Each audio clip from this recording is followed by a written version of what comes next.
Hello and what is up, YouTube? My name is G3Iron, and today we are taking a look at the Balance Manifesto for 3.9 and for Conquerors of the Atlas that is coming out. It's just now released, and so we are going to read it together and then, of course, react to it. So this is my first read-through, so all of the reactions, memes, sarcasm, angry Kermit voices, and excitement that you could expect from me never seeing something before is about to happen. So you've been fairly warned, you know, whatever. Anyway, let's just get hype. This is the hype week that is 3.9, so let's jump right into it. Alright, tomorrow we're releasing the full patch notes of Path of Exile Conquerors of the Atlas. By the way, we will do a full rundown of the patch notes tomorrow, and I will have no voice by the end of the night. It'll be great.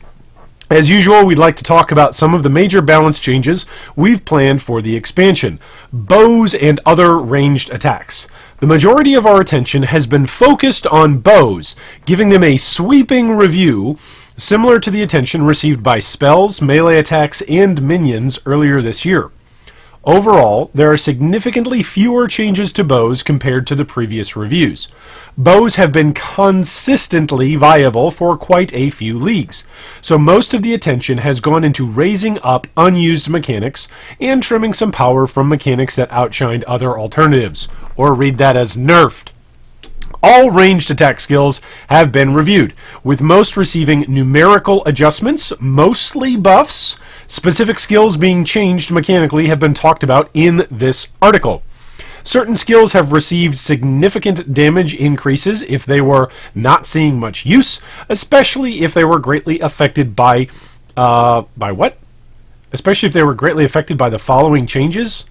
Okay, guys, you should have tabbed again. You should have indented another. This is like, hey, a number of changes. Anyway, okay, a number of bow uniques have been reviewed. We still don't believe that rare weapons and unique weapons have a fair balance between them, with multi-mod crafted rares and certain unique bows being far too common.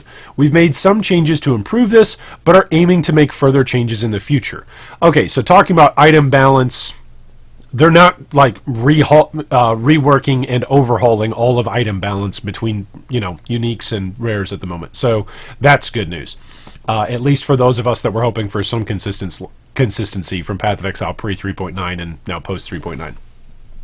Mirage Archer has been used by almost every popular bow build since its release, providing a sizable damage bonus, long-range auto-targeting, and the ability to deal damage while moving. Yeah, those are all really good quality of life things. That's why we all use it. To lower its power relative to other supports, Mirage Archer now has a lower range. It can target enemies, and the damage of the Mirage has been lowered slightly. Bow League. Nerf the single, like, build-defining support of bows. Bow League.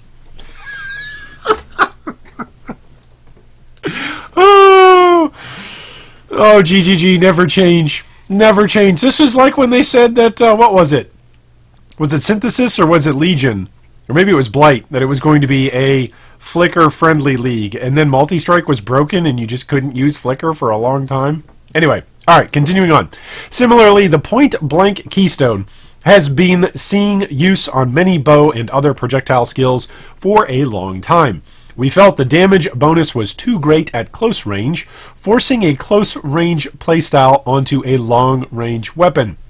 The keystone now provides 30% more projectile damage at close range, down from 50% more, tapering to 30% less damage at long range from 50% less.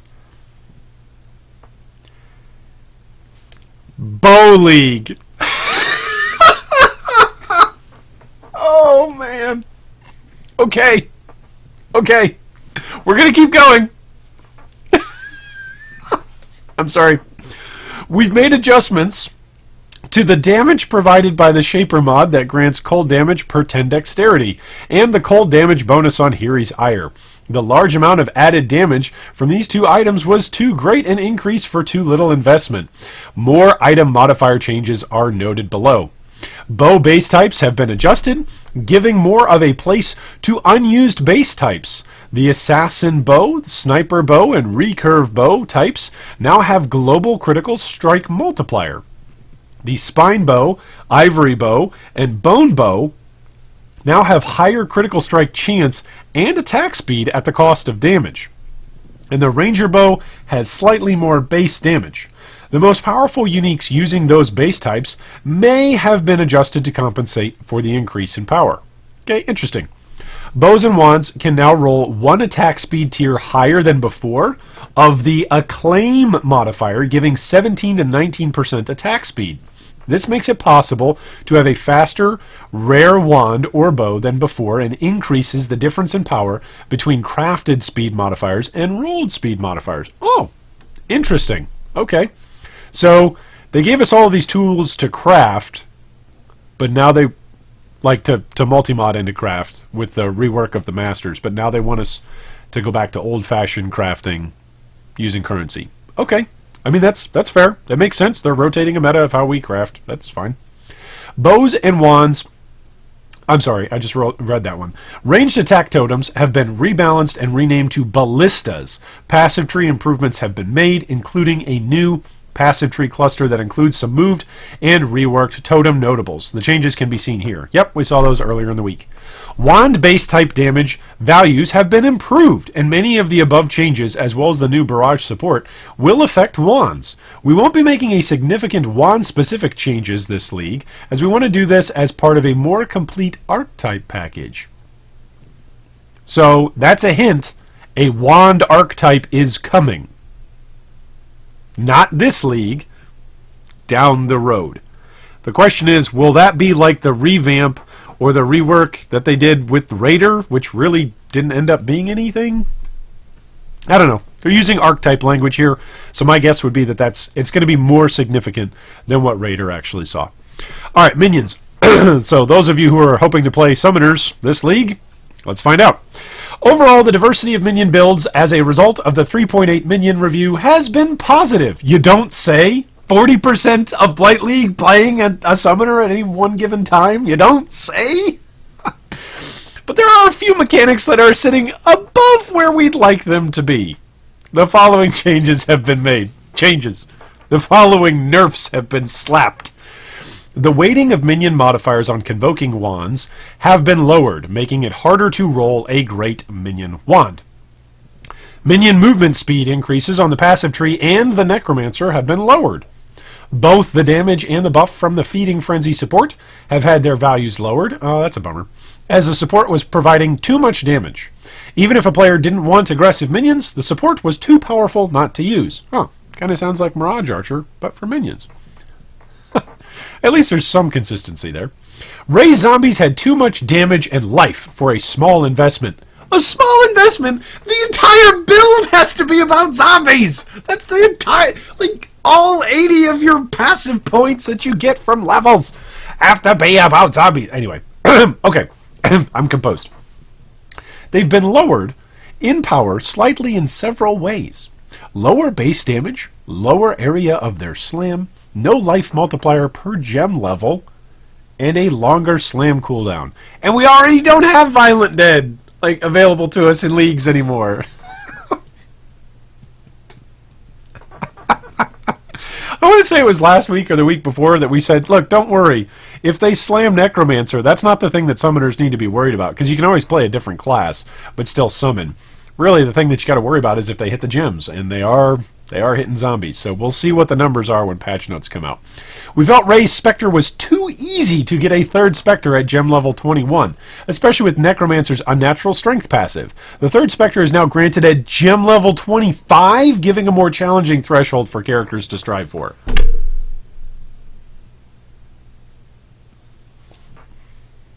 Rip everybody who enjoyed playing Spectres. Holy moly. I mean, not just as utility. I guess they're mostly hitting people who played Spectres as utility, not people who wanted to really, use Empower and things like that, along with the Necromancer's Unnatural Strength passive ability to get up those levels. But still, that's a lot of hits to minions. Okay. Wow. This is a lot. This is a lot to take in here at nighttime, U.S. time. This is A lot to take in. Non-damaging ailments. This may or may not have something to do with my super secret build that we'll take a look at later in the league. Okay, chill, shock, and freeze are mechanics intended to give identity to elements, but have been falling short of this goal. Herald of Ice says hello. There's at least identity with Herald of Ice, right? I mean, come on. To reliably apply a non-damaging ailment to an endgame boss, either a huge damage hit would need to have been applied, or more likely a guaranteed effect like Chilled, Shocked Ground, or the Elementalist's Beacon of Ruin would be used. For attack characters, there were almost no options to reliably apply these effects. We plan to change that. Okay. Interesting. We've greatly changed the calculation for Chill and Shock. Now applying a 5% chill only requires you to deal 0.4% of a target's life, down from 1.67. Wow! That's a pretty significant drop there. That's what, 30%? More than 30%? 40%? I'm sorry, I can't do math. That's like 3 times, 4 times. That's a lot. A 10% chill requires you to deal 1.8% of a target's life, while applying a full force 30% chill requires you to deal 28%. If you're dealing 28% to a boss's life, or to a target, sorry. If you're dealing 28% damage to a target with a single hit, the target's going to die relatively quickly anyway, right? You just need to hit it 4 times and it's dead. This makes any reasonable hit of an element much more capable of applying a chill or a shock without massively weakening tougher enemies. It also means that chill effect and shock effects are much more useful, as it'll be much easier to turn a 10% chill on a boss into a 20% chill using a 100% increased chill effect rather than having to deal 460% more damage. Yeah, okay, that makes sense. So, Impulsus League? Anybody? Anybody? The Bow League? I don't think so. I think this is the Impulsus League. Alright. Because of these changes, attack skills dealing cold or lightning damage will be able to apply these effects on bosses much more easily, but will also benefit from investment. Near the Ranger's starting area on the passive tree, we've added a new Shock and Lightning cluster, a new Ignite cluster, and have made improvements to the Flash Freeze cluster. I'm sorry. They looked at Mirage Archer and said, "No, too many bow users are using this. This must get slapped. Very, very naughty of you, Mirage Archer, for doing all of the things that we made you to do." And then they're looking over here at Herald of Ice like, "I dare say, you're quite elegant and beautiful. Why don't we give you some more ways to apply yourself, as well as a passive node tree, in order to buff the various phrases and explosions that you are already dealing so damn well?" Oh, yeah, love it. Love it. It's balanced. It's good. This is very good. In addition to these changes, we've changed non-damaging ailments to care about an ailment threshold when applying an effect, instead of the target's maximum life. For many monsters, the ailment threshold and the monster's life will be the same, but very high health targets like map bosses and endgame bosses will now have a significantly lower ailment threshold than they do life. Alright, so I feel bad. I feel bad for Path of Building. Like, here's another box that you just have to check. Not only do you have to check, like, you know, is this a boss's life that we're calculating? Is this also the boss's ailment threshold? Like, we don't have enough calculations to already make. Oh, this should make shocking or chilling the Shaper much easier, as you'll be applying the effect as if they had approximately half the life they do now. Yeah, so we're going to shock the crap out of Shaper, or the Awakener, and this is... okay. If Arc sees any kind of buff, it will be an Arc League again. We will be back there. We will have... Where's the Robin Williams memes? What year is it? Like, that's where we're going back to. We're going back to a shock and freeze meta. That's what we're doing. Chill and shock now have a minimum effect of 5%, up from 1%. That's the minimum. Wow! This is because this value is much easier to apply, so having insignificantly small chills and shocks don't justify the visual signaling? No kidding! It's great! Anything that's going to use chill and shock, buffed! This is amazing. We've lowered the base shock effect and chill effect of some mechanics that have a guaranteed value. Shocked Ground now has a minimum of 15%, which will affect similar mechanics like Skitterbots, Necromancer's Corpse Pact, and Storm's Gift. Freeze hasn't had its duration calculation changed, but it will be applied against the lower ailment thresholds. Scorch, Brittle, and Sap have had their value calculations updated to be similar to Chill and Shock's new value calculation. Okay, so Poet's Pen that uses corpse, like the corpse, the undead corpse wagon of death build that we all played during Blight. That was the Poet's Pen, Vault of Dead, and shocking around corpses and stuff. Like, that all just got buffed. So Poet's Pens are back on the menu. I know what we're stockpiling for League. Okay. Poet's Pens are back. Play the Corpse Pact stuff and just blow stuff up and shock it. Okay. And chill it, too. Don't forget that. Increase chill as well. All right. Monster resistances, armor, and life. As the average character's damage has grown over time, you don't say. They call this power creep. That's they. You all in chat and comments and on Reddit and on the forums and on Twitch and on YouTube, we all say it's power creep. Well, GGG is saying, here, you all said power creep. We'll have some more monster resistances in armor and life, probably. What do they say? We're going to be incrementally updating monster defenses to be more challenging. This league, we're looking at monster life resistances and armor. Okay, so expect your leveling to be a bit more difficult now. I will just say that. Like, they've done that with the bosses, where they keep tweaking these bosses and updating their AI.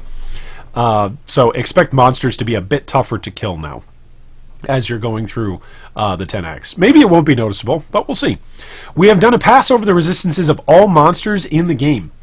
Monster resistances should be now far more consistent.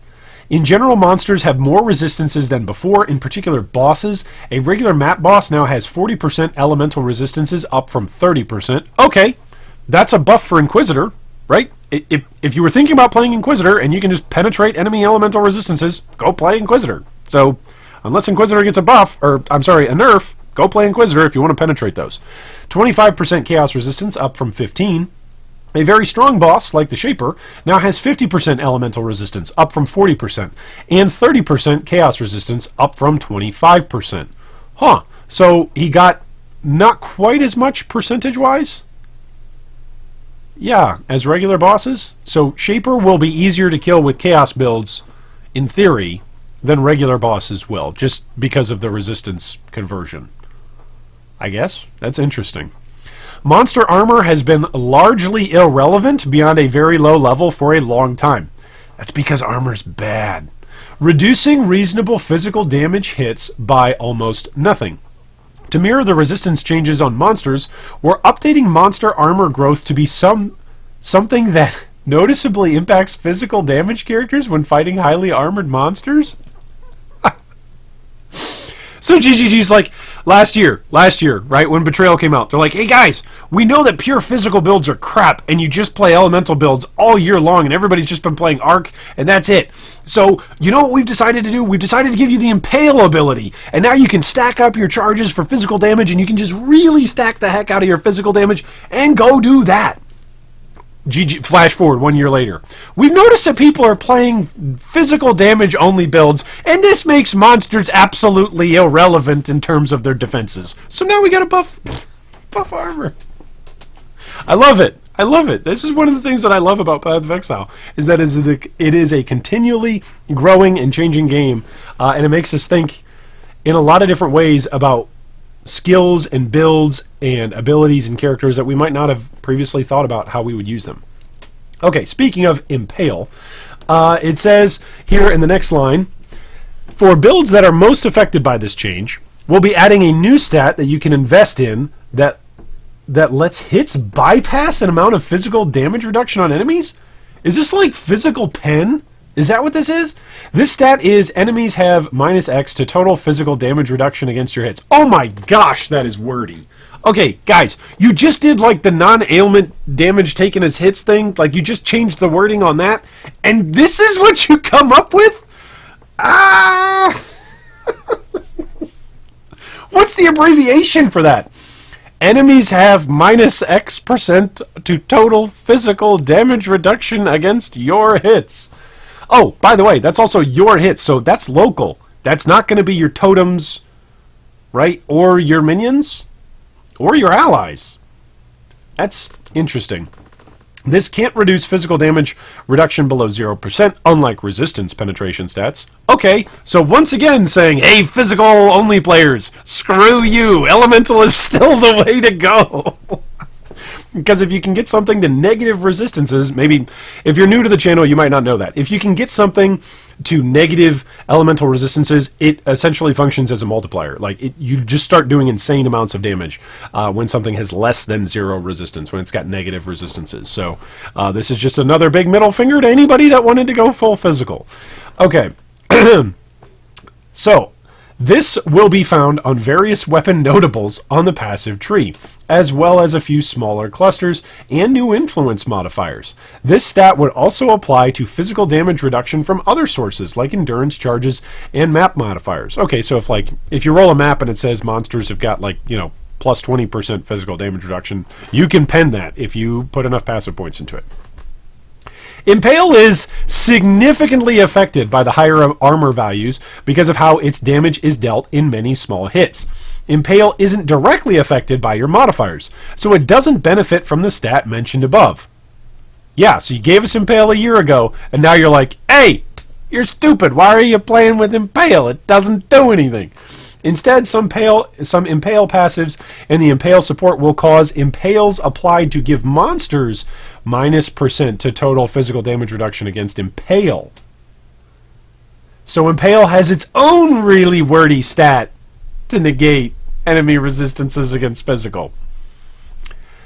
Okay, this is officially mechanics creep. You may have heard of power creep. You may have heard of feature creep. This is officially mechanics creep. I'm just saying that right now. Okay. This effect doesn't stack for each Impale applied. These bonuses will usually have higher values than the generic hit reduction found on the tree. I think every December, whoever's in charge of the December releases is just like, hey, you know anybody that's playing a physical-only build? Yeah, screw those people. How can we just mess with them entirely? I'm not saying I had a full physical build planned as my league starter or even included in my league repertoire of what I want to play. I'm just saying for anybody who just wants to stack physical, doesn't want to do 3 different conversions, and doesn't want to turn all of their physical damage into something else, somebody at GGG hates people playing full physical builds. Somebody does. Like, somebody lost a bet on April Fools, and they're just like, hey, you always have to nerf stuff in December that's full physical. And they're like, oh, okay, dang it, I have to do that again. The life of all unique monsters in the game has been increased by 10%. On top of this, we've reevaluated the life of all bosses in the campaign, with some of them getting considerable life buffs to bring them in line with the health of other campaign bosses. Some of these bosses, particularly early on, have had existing skills improved or new skills added in order to make these encounters more challenging. Yes, I believe on the timeline of those things, we should be up through Act 3 into Act 4. So expect Dominus and Malachi to most likely be more difficult than they were for you last league. And we might already even be starting to touch into Act 5. Which means, those of you who know me well, I'm terrified of Innocence, but don't worry, I'm playing softcore this league. It doesn't matter how many times Innocence kills me, I can just resurrect a checkpoint and go in and shotgun it down. That's totally fine. Okay, PTSD with Innocence is over. We're moving on. So, map bosses have been greatly increased at the highest tier of maps. Okay, so tier 16 map boss life is just going to be insane. Like, every map boss is going to be Shaper, is that what you're telling us? And now scales much more linearly towards higher tiers rather than jumping suddenly at tier 16. Okay, so we're going to have like mini Shaper at like tier 14, and then like medium-size Shaper at tier 15, and then like full-size Shaper at tier 16. Notable bosses like the Elder now have significantly more life, as they're now only fought in late map progression. Special bosses like Itziri have had their life adjusted to match the new boss life progression. Non-boss monsters in maps have also had their life increased to a lesser degree. Okay. Interesting. Leveling. Certain skills and supports were too prevalent while leveling. Hey, so some of you have found out a meta how to go really, really fast. Screw you, and we're changing it. Allowing players leveling new characters to advance too quickly while not rewarding players using skills appropriate to their final build. Orb of Storms, Lightning Spire Trap, Onslaught Support, Smoke Mine, and Stormblast Mine are being reduced in power at low levels, but will be around as effective late game. Okay. Somebody earlier today on Reddit had posted, like, hey, what's the best way to race? And literally, I think word for word, every single one of those gems was included in the top answer. I think word for word. So, congratulations on whoever got all of those things nerfed, because they're all getting nerfed. Okay. Modifier Adjustments.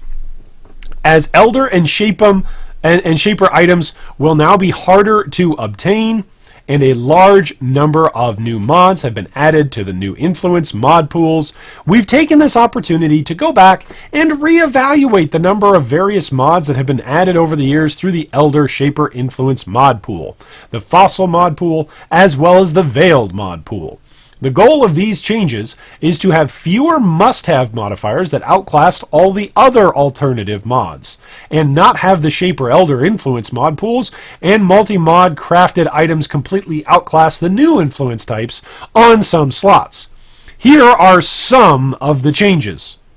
Okay, do you remember when Darth Vader says in Empire Strikes Back that he's altered the deal? Pray he doesn't alter it further. Right? It's like when somebody goes into your office and they start messing with a thermostat, and it's like, hey, I'm messing with the thermostat, pray I don't mess with it more. That's what they're warning us here with this. Here are some of the changes that we've made. Don't complain too loudly or we'll change even more of them. Look at these. Power has been lowered on some of the more impactful modifiers like cold damage per 10 dexterity on bows and elemental damage as extra chaos damage. Hey, if you were planning on playing a bow build, if you had never played a deck stacking cold damage build up until 3.9 and you were like, you know what, I think I'm going to wait until the 3.9 league, which is a bow rework league. I mean, they buffed melee skills when it was the melee rework. They buffed spells when it was the spell rework. They buffed masters and gave us a whole new master system when it was a master rework. Now they're like, hey guys, here's the bow rework. The most #1 quality of life skill gem, we're nerfing that. Hey, all of the really cool, fun meta mod stuff that you can actually target craft in SSF and target find and target farm through all of the masters, so that way you can build yourself a real endgame weapon. Hey, we are nerfing all of that stuff, and we're going to make it so that way you can just naturally roll it better if you get lucky. And then on top of that, hey, some builds that are really, really cool that you might have seen in previous leagues, because this is our bow update league, we're just going to pull down our pants and take a squat on those affixes. This is GGG nerfing at its finest. This is them. Where's the Scooby-Doo meme where they pull off the masks, the ghost's mask, and it's like, it was me all along and I would have gotten away with it. It's just like Bow League. Right? The Bow League. And you pull off the mask and it's like Bow Nerfs. You've discovered me!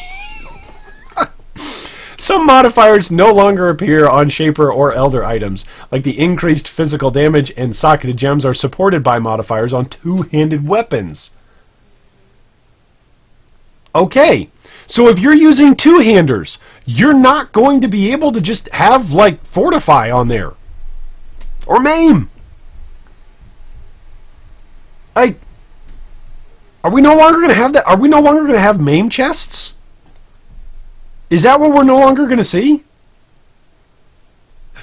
I mean, it's interesting. A whole bunch of people complained when Synthesis came out because they were like, this is too much power creep. These items are too good. Synthesis sucks. And the crafting system sucks. The game needs to be harder. Well, all of you people that said too much power creep, the game's getting too easy, they're at least attempting at messing with some of the things that are a little bit easier to progress through the game with.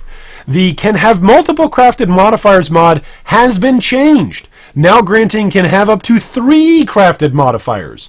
Multi-mod crafting an item was proving too powerful for too low a cost compared with rolling an item of relative power. We'll be keeping an eye on the modifier to see if further changes are required. Okay, this is another, hey, watch out. Hey, if you guys craft too many items that are just insanely good and then you multi-mod them, we're going to smack it again. So be careful. Don't craft too many good items this league. Okay? Chris, stop hitting me with the Nerf bat. Stop it. I get it. Chris, I will use only uniques and a 4-link. I'll just use a 4-link. Leave me alone. Stop. Holy moly. These are literally the most vicious development manifestos I've ever read since playing Path of Exile. Like, the most vicious number of nerfs, up, left, right, down, and center. None of these are like, hey, you know what? We really like this, and so we decided, let's figure out a way to do more of this. Like, this list of changes would have almost fit going alongside the Melee League. Like, hey, this is the Melee League, and we want Melee to be better, and stuff that's not Melee, screw you for a league. Right? Like, this is the Bow League! The Bow League! I mean, who knows, right? Who knows? Okay, this is pre-patch note, right? So our disclaimer all the way, towards the end of our discussion here tonight. Who knows? Maybe patch note comes out and we just see all kinds of damage numbers and we're going to have all these support gem pluses and maybe power creep just increases and goes through the roof even worse. Maybe there's something that's even more problematic from a design side than Mirage Archer. I mean, Mirage Archer support, realistically, it was Winter Orb, but for every bow skill. So I get that when they nerfed Winter Orb a couple of leagues ago, Mirage Archer was on the clock, right? Anything that gives that level of quality of life as well as damage is on the clock. It's not because they can't design it. It's not because they don't want to design it. It's because when they design it and everybody uses it, it just makes the game real bland because everybody's using it. And so, sure enough, the Nerf hammer is going to come out. Miscellaneous adjustments. We've made a number of other balance adjustments. Okay, let's see if there's any Easter eggs in here. Arc, Soul Rend, Molten Strike, Shattering Steel, Lancing Steel, Venom Gyre, and more have been buffed. This is a buff? What did I say earlier in the video? Enki's Arc Witch Guide is coming back again. What? Where's Robin Williams? Is Robin Williams alive? Is he back from the dead? What year is it? Arc is back. It's gonna. My kids are laughing downstairs. They can hear me screaming. Impulses and Arc is back. We're going to see 1 million new players joining Path of Exile this league, and they're all going to go play Enki's Arc Witch Guide because it's so well written, and everybody's just going to want to play Arc. It's 2018 summer again. Is it June of 2018 and we're all playing Incursion? Are we lost somewhere in the jungle? Have we time warped? Molten Strike. Okay, so the Shattering Steel, Lancing Steel makes sense, right? Enemies are getting a new way to block physical damage, and so it makes sense that the Impale skills that are, the Hallmark Impale skills are going to get a buff. The extent of that buff, like, what if they're like, hey, at level 1, it's usually 4 to 5 damage, and now it's 4 to 6, right? If it's not a significant buff, then we'll see. But that's hilarious. Soul Rend also got a buff, so those of you who are Chaos starting early, be aware of that. I'm not saying anything, I'm just saying. We'll see what patch notes have to say. Icicle Mine's projectiles are now limited range, meaning they won't travel as far by default, and their projectile distance can be modified by projectile speed. Skill enchantments that grant area of effect now grant higher values for the majority of cases. Most of them will grant 16 to 24% increased area of effect. Interesting. Fortify and the buff from the Unshattered Will now give less damage taken rather than reduced damage taken, preventing cases where players were close to reaching 100% reduced damage taken. Okay. Okay. I'm not crying. Is someone cutting onions? I think my family's preparing a nice onion salad downstairs. Oh, poor anyone who's ever used Fortify and been a Melee player. Like, everything that I said about this being the Melee rework, and they just decided to take a dump on bow builds and buff Melee, well, they also decided, hey, if you rely on Fortify to stay alive because you're a Melee player, well, screw you too.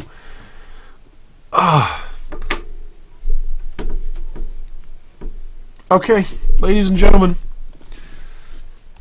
that's the balance in Path of Exile Conquerors of the Atlas. This is what we've got waiting for us here on Friday. This isn't killing my hype. It looks like my build is not getting touched. It looks that way. We'll see what Patch Notes has to say, but it looks like my build's not getting touched. Anyway, thanks so much for watching. Drop us a comment down below to let us know what your reactions are to these here wonderful, amazing Nerf Notes. I mean, Balance Manifesto. And then, of course, let us know what you're still excited for, and if your build got hit in any way, shape, or form with this announcement of the Balance Manifesto, the Nerf Notes of POE 3.9. And I hope that if your build did get nerfed today, or announced that it would get nerfed today, I hope ×2 that you get 2 Mirrors of Calandra to drop for you in Metamorph, because you deserve it. I'm so sorry if you were planning on playing a bow during the Bow League.